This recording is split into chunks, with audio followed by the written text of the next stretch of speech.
নমস্কার বন্ধুরা, আজকে আমি বানাবো চিংড়ি মাছ দিয়ে লাউ দিয়ে। তার জন্য চিংড়ি মাছটা ভাজা আছে আর লাউ এরকম করে কেটে রেখেছি আর চিরা কাঁচা লঙ্কা দিয়েছি আর এদিকে তেলটা গরম বসিয়ে দিয়েছি। তেলটা গরম হয়ে যায়, এখন লাউটা দিয়ে দিচ্ছি।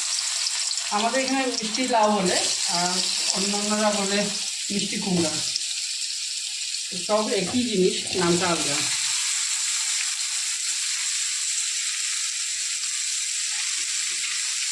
নুনটা একসঙ্গে দিয়ে দেবো পরিমাণ মতো।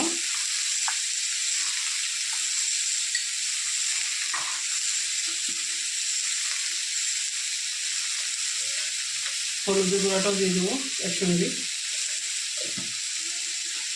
কাঁচা লঙ্কাটাও দিয়ে দিলাম।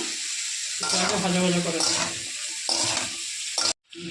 লাউটা ভাজা ভাজা হয়ে গেছে, এখন লঙ্কার গুঁড়াটা দিয়ে দিলাম, দিয়ে ভালো মতো কষিয়ে নেব। একটু জল দিয়ে দেবো।